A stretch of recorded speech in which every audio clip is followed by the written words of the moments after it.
5 minutes or less media review, and today I'm coming to you with another animation in mind, just a review. It's called The Misfits of Demon King Academy. Now I'm gonna say this, it was a very interesting anime to watch. I think everybody should have an opportunity to watch it. And so with that in mind, let's just get down into the review, shall we? Alright, so the first thing first, okay? The anime is very rushed. There's just so much content that they were passing over throughout the whole series. And I can tell you one thing, if you watch it, you understand it. From the very get-go up until the last segment of the animation, it was just cut to different scenes. They don't even give you time to even process any kind of emotional feelings associated with the scenes and the plot. Second part is that most of the conversation in the anime felt very forced. Many of the times when you watch it, the conversation doesn't feel like as if it's flowing. So let's just say somebody asks a question in the animation.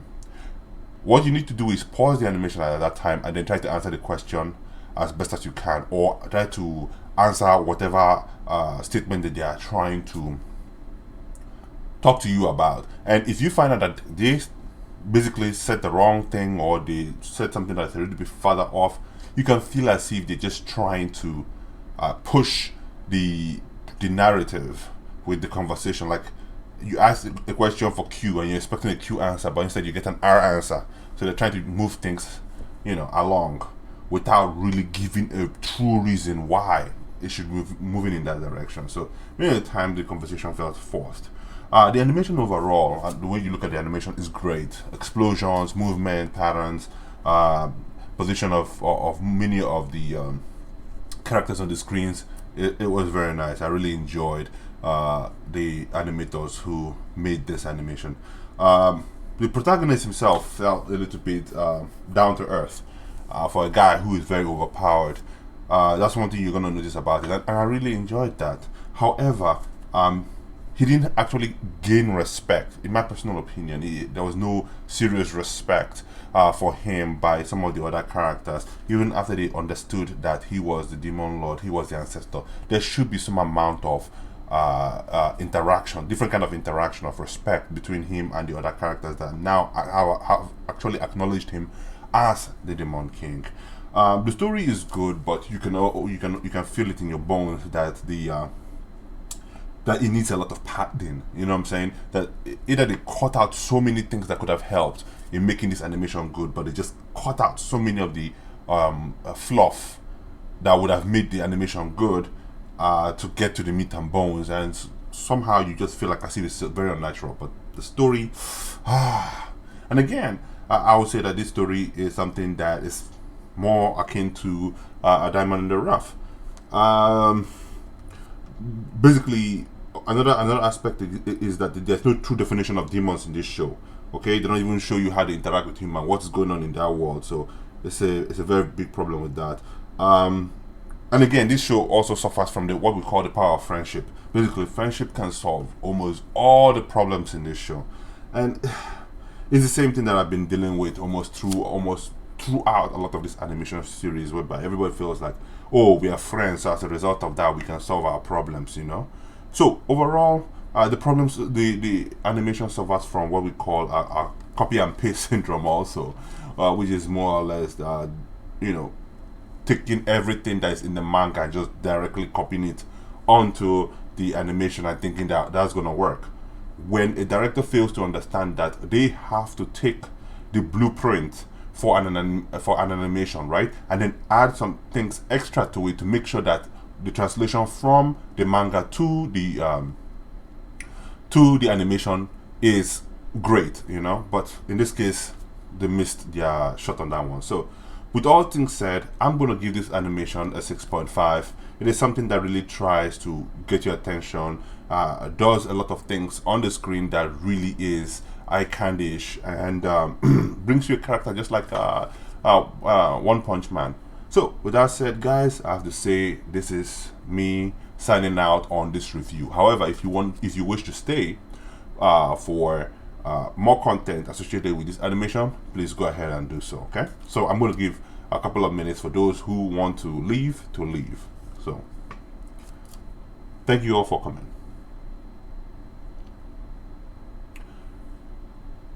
So I'm just gonna wait for 1 minute, and then I'm gonna dive right into talking about each point that I enumerated in the review.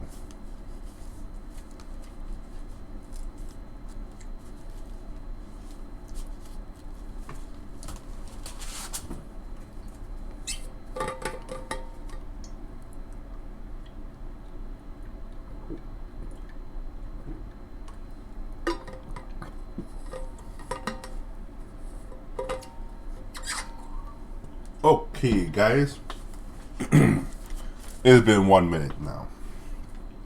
So, why do I feel this animation is rushed? It's very simple though, because there's just so many avenues that they could have touched upon uh, before moving on in this series, and only God knows what is going on.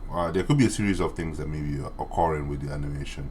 Um, and and here's the situation, guys. If you notice anything about the animation, is that it only has a 13 episode for the season. And for me, I think that maybe they were not even sure whether they're going to be getting any kind of money for the next installment of the series. So for them, they just wished to. I think they tried to pack in so much inside this animation rather than trying to kind of fully expand on what the manga had to offer. I think, you know. So one of the two reasons. Number one, it could be the manga. The manga doesn't have too much to offer. I have not looked at the manga. I don't bother myself with the manga. And secondly, it could be due to financial reasons. They didn't have enough budget to deal with the series as it is. So as a result of that, they just did as much as they could and tried to conclude the whole series within that time frame and that budget that they had. So I will not blame them for that. Now, what are some of the other areas they could have touched on? Well, number one, they could have touched on what do you call it again? Okay, so here's the situation, right? This guy comes in and he is pissing on so many of the rules and regulations of the academy. Okay, he is a mutt, right? A mutt simply is a cross between maybe a human and a demon, or a cross between two half demons. God only knows what it is that the creator was trying to touch on, but basically, it's a mutt, right? It's not a full blood between two full-fledged demons, and if you're a full-fledged demon, then you'll be a royal. So here is somebody who is pissing on the rules, the regulations. He doesn't know his place in the society, which seem to be hierarchical, right? Which is from the top down, royalty, then peasants. So I'm thinking they're considering them as peasants, and here is a peasant who is basically showing off to the rest of the group that even the royals are not even up to his level. So there's just so many things that could actually go on. Now, in the beginning of the series, you can actually see that an upper class man comes in to challenge him. I expected more upper class men to come up to challenge him, because here is a guy who is a mud, who is part of the Misfit group of people, and he's calling himself the Monk King. I mean, what sort of nonsense is that? So I expected a lot of other upper class men to challenge him, and these are not going to be some low class, stupid kind of characters. These are supposed to be the guys who most people believe are close to the Demon King status. They are going to try to challenge him and try to drop him down a peg or two. You'll be expecting that to happen, but it doesn't really happen that much. It only happened in the first 1 or 2 episodes. So that is something that I would have expected. The second part is going to be the instructors or the president of the college or other people who are on official positions on campus, who may want to challenge him and his views, try to make his life difficult. I expected those kinds of things to happen. Instructors misbehaving. Now, sure, granted, there was only one instructor that just couldn't understand her place, regardless of how much the guy had already shown her his own wealth of knowledge. But at the same time, I expected other instructors to be uh, rooting against him or trying to find ways to bring him down a peg or two, because many of the times if a kid comes out and he's saying that, oh, I'm your ancestor. I mean, it's kind of very insulting in many ways, you know. So unless you test it out, you won't know. And many of the times you need to eradicate the fake faster than uh, uh, boiling water. In order to make sure that they don't contaminate the overall piece of the school. Like, okay, so for instance, now take this for instance. Now, there's always a saying that says, if Jesus Christ came back to the world, it will be the Christians themselves who will crucify him, right? And here's the situation. If you really look at this animation, you will understand one thing. This demon king comes back to his own home world, right? Comes back to his own place.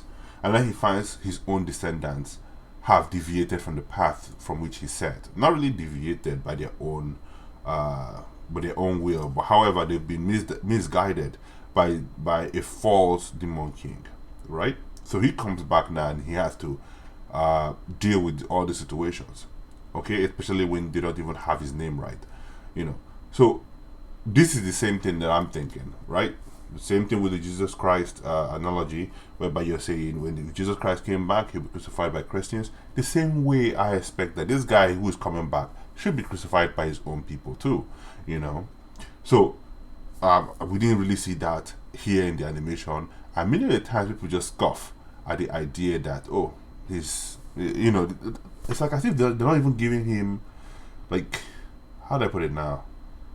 They're not giving him enough lip, in my personal opinion, as he's claiming that he's the demon king. It's like, I don't know what it is, but it irks me somehow. Okay, they didn't even show. Okay, another thing again is that let's take for instance the training missions, training objects, whatever it is that they give to them. If you really look at the training, you don't see other students training on in the animation. You don't see a lot of training. The only people you see training are just him and whoever his opposition is. And for me, I think that that's the wrong way of going about things. We need to also have an understanding that there are also other people that possess some degree of power, like his, to some degree, and are also trying to push the limit themselves. We don't know other people who also may have looked at some of this information that are being taught, and they themselves are trying to oppose the system, and then find him showing everyone else how to even multiply the system. And so other individuals who are more likely to believe that maybe what they're being taught is low grade might gravitate to him. But you don't really see that. All you ever see that gravitated to him are his fan base that believed him to be the king of tyranny just because. I mean, I just didn't get it. I just couldn't understand what was going on, and I don't know what to say. It was just too much. Secondly, if you look at the inter-school tournaments, there should have been an inter-class tournament, right? But they skipped that part. They had to go from this, like, just simple training situation in class to an inter-school tournament. I mean, does that make sense, people? It doesn't make sense. I mean, here you have a guy who's already saying he's the king of tyranny. He's at the bottom level, class 1A. I mean, we can expect class 3A, class 4A, class 5A, class 6A, who knows what. Any of these people to come up and challenge him, or for him to challenge them, to be ranked as that person who is the closest to being the demon king. Do you understand what I'm saying? So you don't even get that interclass fight.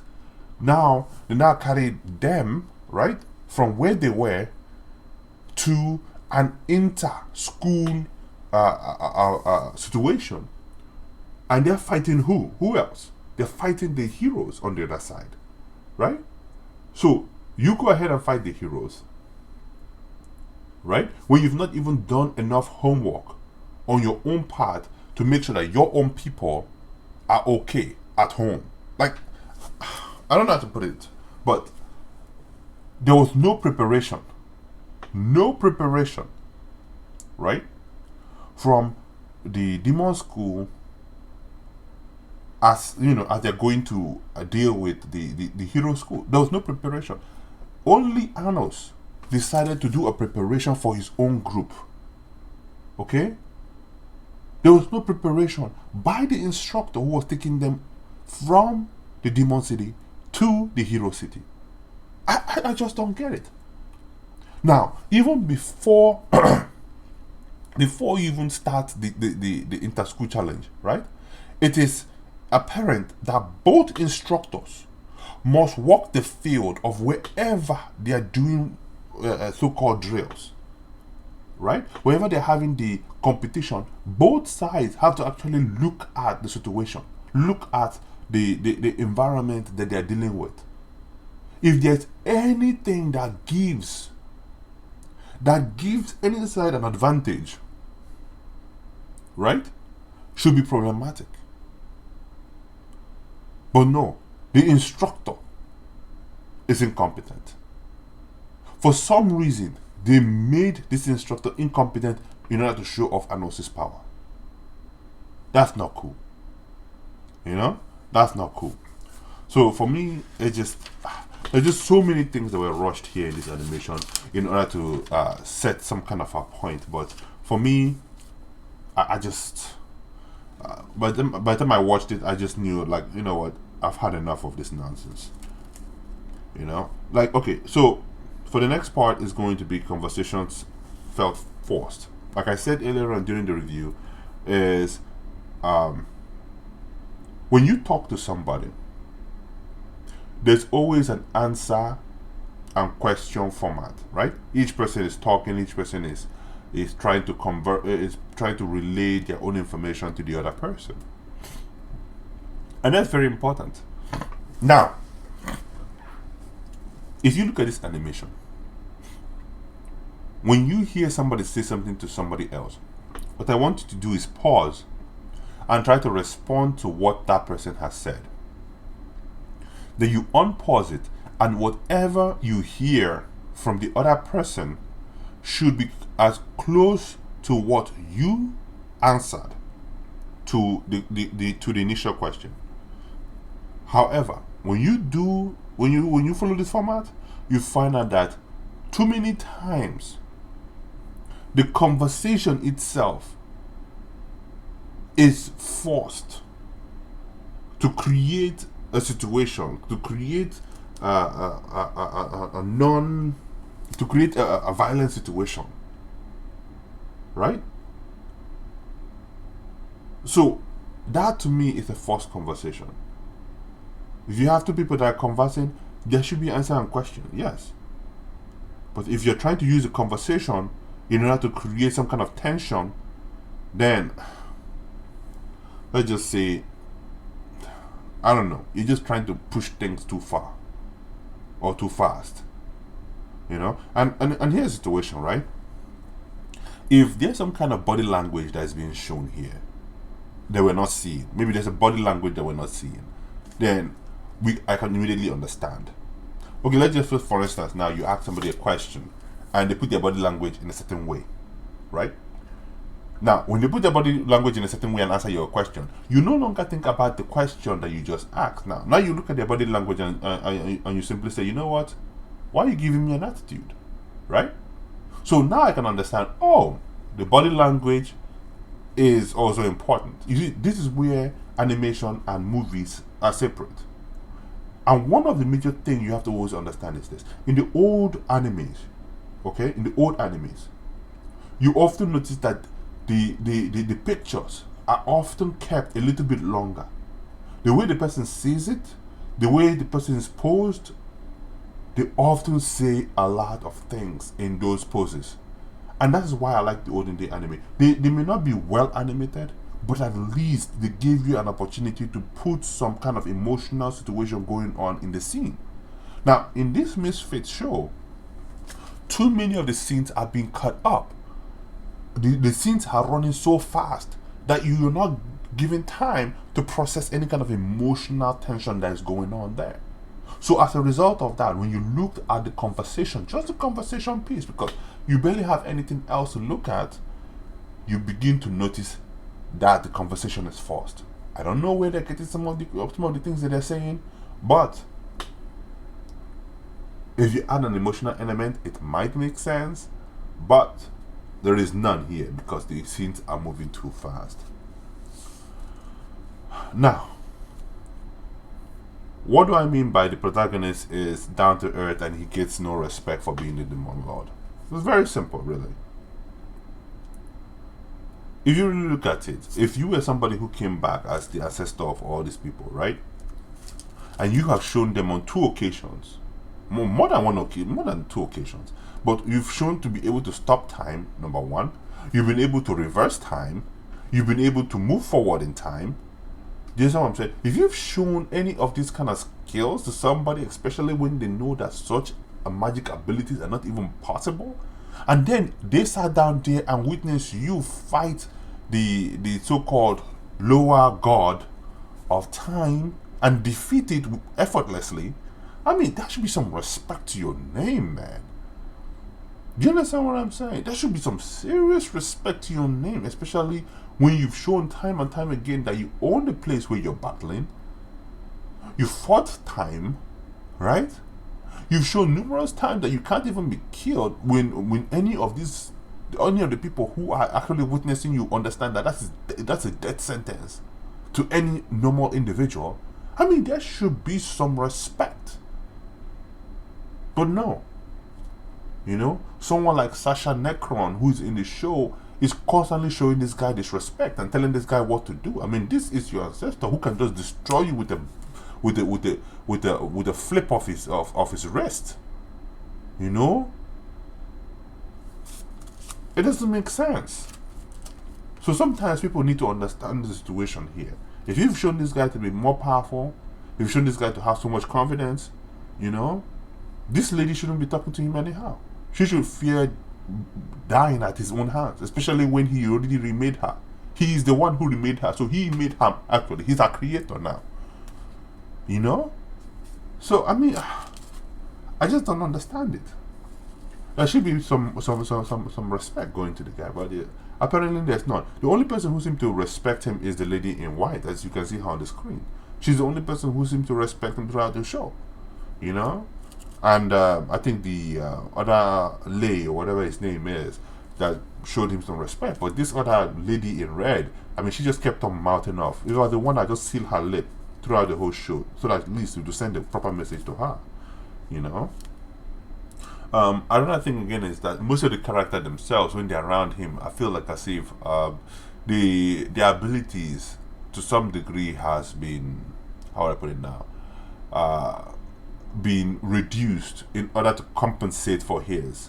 You know, it's like as if they're trying to show him to be more stronger, or so on and so forth. They didn't need to do this. Alright? Now, am I saying that the other characters felt like as if he was pulling them with him as he was going through the series? No. I don't feel as if he was doing that. No, I don't think so. But I'm trying to say that if you're going to call somebody closest to being the Demon King, at least you should give some of those kind of people certain abilities, certain strong abilities, you know, throughout the show. But, you know, you don't get that feeling here. You only get the only people who are around him to be very strong. I mean, for many of the people to be coming to the academy, you expect them to be very strong. You expect them to be carrying certain demonic artifact, you know, to that kind of school and to be utilizing it, and also try to find ways to, you know, go up in rank. But you don't see that here. All you see is cheerleaders and fan people.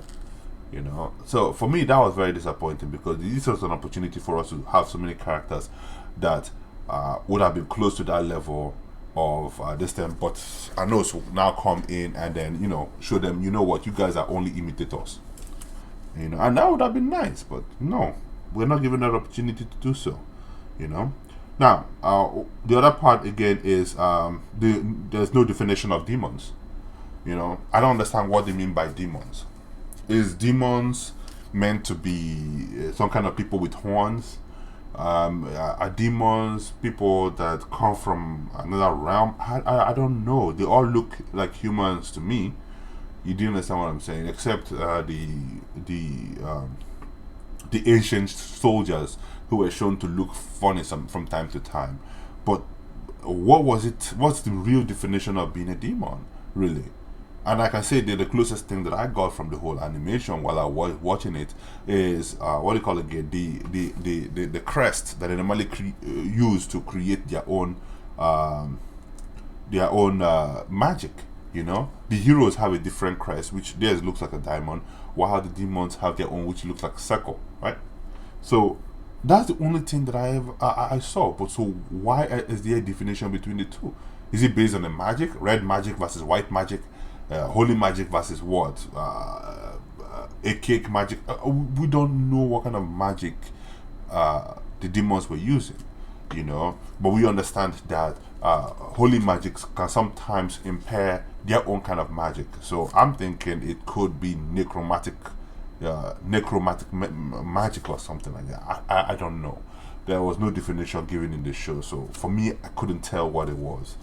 Uh, but this was an opportunity for the director to actually add some substance into the animation. I'm not going to sit down here and bash on the manga. I will not do that, okay? Because it takes a lot for these people who are drawing the mangas to create these things.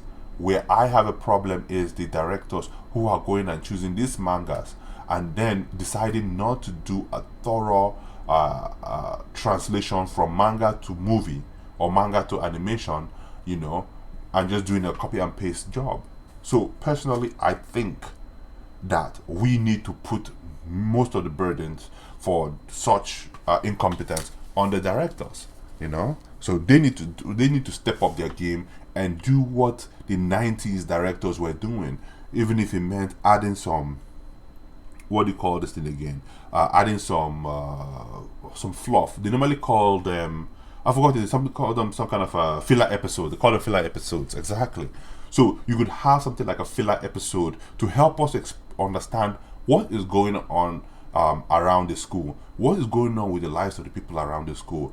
What does the lives of the people around the school look like? You know, we're not given any amount of knowledge regarding those kind of information. All we just know is just, oh, it's a school and it's just annals in one particular segment. There is no three-dimensional view of what is really going on, and that is the biggest problem I have here. And if we're given a three-dimensional view, at least we can have an understanding of what they mean by demons, why Anos' presence is needed for them, besides war, right? So for them, they feel that the king of tyranny, the king of tyranny comes back, then they can now go to war. I'm thinking that's what's really happening here. But what besides war does the king of tyranny bring for them? I don't understand. Why are you going to war with a group of people that you've been at peace with? Do you understand what I'm saying? What are some of the rules that the heroic tribe imposed on the people? You have to ask this question. What are some of the rules? Let's say, for instance, now look at what happened with Germany, right? Germany had a World War One, right, where they lost badly, right? Paris and the United Kingdom at that time put so many laws upon the Germans that to the point that they taxed the Germans out of even proper existence. What they did to the Germans was unfair after the World War One, right?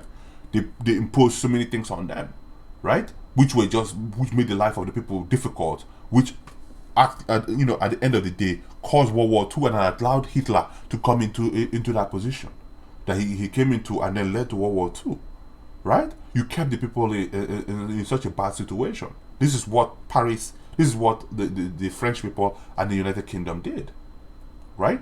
So the question is, what did the heroic tribes here do to the people, to the demonic people? What did they do to them, right? Why is it that the moment the king of tyranny comes back, they want to go to war? Why? Why are the people so hell-bent on getting a new demon king? Why? We don't understand it. All we know is, oh, it looks cool for them to have one around. And that is where my problem is. They need to go beyond those things for us to understand why they need it. Why should we take the sides of these demon people? Why? Not the heroic tribes. Why are we supposed to take the side of the demons? Why? None was given except for us to see an overpowered hero on the screen. That's it. You know? Take the instance of One Punch Man, right? Why do we need to see Saitama? Why? Because things are happening. Okay? The world is about to get into chaos, and without the heroes, everything will collapse. You know? Time is ticking. But here's Saitama, helping out in his own way, not knowing that he himself is overpowered. When you start looking at the situation in which Saitama puts himself set himself into, you find out that we now understand why we need an overpowered hero in this kind of circumstance. Here are S rank heroes dropping like flies, and here comes this guy who's a C hero who comes in and gets the job done and still gets no credit or love. We now understand why Saitama is needed there. But here in the Misfit of Demon King Academy, we don't get a why. We don't really understand why. Why? And in fact, here it's even is very much needed. You know, but nobody gets the why. So I don't know what to say. You know, we don't understand the half mod versus the full mod problems. I mean, half mod, full mod royalty problems. We just don't really understand it. There's a hierarchy here, guys.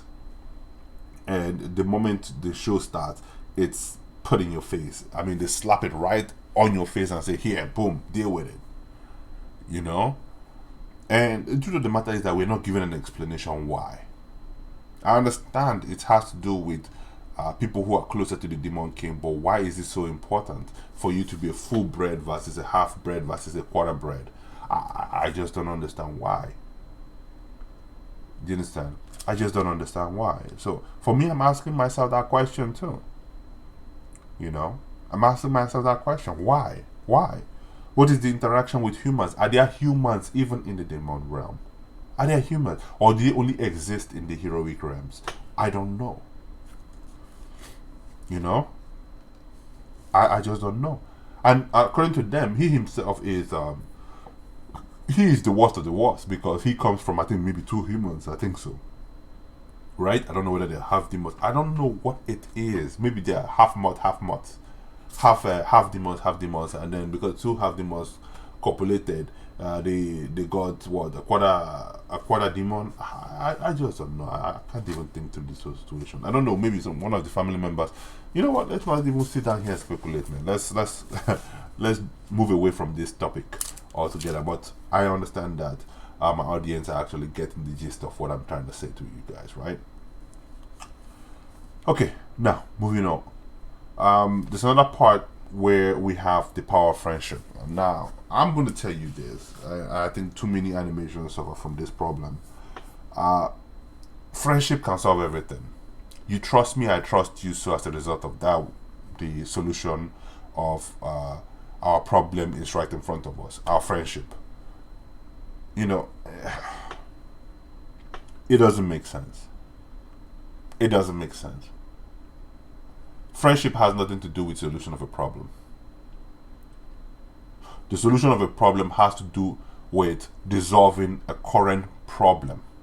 That's what it is. That problem can be dissolved by making bad deals, by making deals you can't even get out of, by making contracts you can't get out of. I mean, these are what makes solutions to solving problems very, how would I put it now? Very intriguing. Okay? If you can try to solve problems by creating another problem, it actually adds to the flavor of the animation. It shows that even some problems are not so easy to solve, and as a result of that, you have to sacrifice some part of yourself in order to achieve them. Nothing like that is given here. Things that would require you to cause serious harm, things that would require you to go into pacts with other people, it's not really solved here. They just carry it to the power of friendship. Let's go to the power of friendship, and friendship will solve it. You know, sacrificing yourself because of friendship. I mean, what kind of nonsense is that? You know, it really cheapened the animation.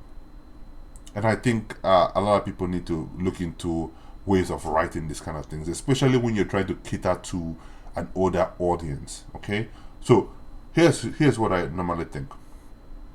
Any animation where they're trying to bring in love and sex and all that whole nonsense into it, I think they have moved from the part of PG-13 into the realm of PG-18.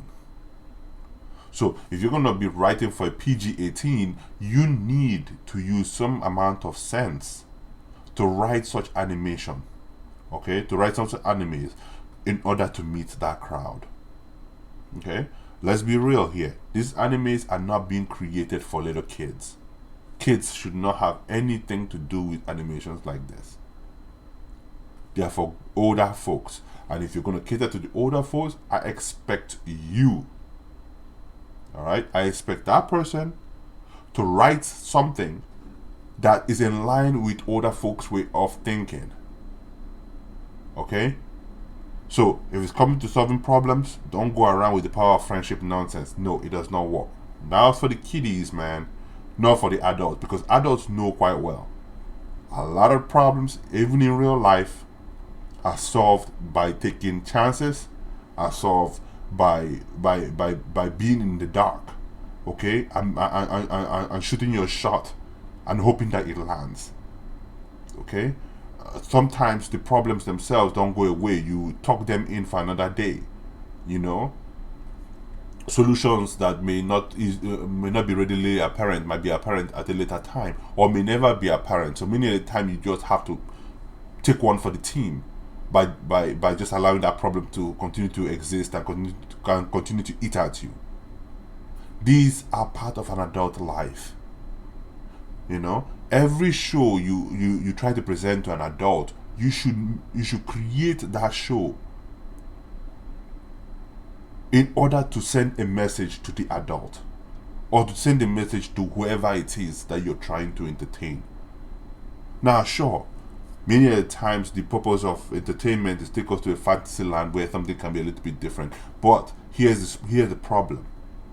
When you try to create solutions to problems that are shown in that show, and the problem has to do with and the solution has to do with, oh, power of friendship, or power of this one or that one, that is not in line with what a normal adult would be going through, then here's the situation. You automatically removed that person from the immersion of that animation or that storytelling or that movie. You've automatically removed them from it. Okay? Especially when you create an environment that is similar to our own environment. That is the problem. So let's just say, for instance, you went to an environment whereby there are only elves, right? It's easy for somebody to say, okay, you know what? Okay, here we have some elves, right? Here are the conditions for the living situation of the elves, right? But there are certain parameters that the elves can actually break in order to achieve this. Okay, fine, cool. Let's leave it at that. We now understand that we're elf, and we now understand the condition of that society. We understand the condition of that environment that you have created. Fine, we're moving with the rules.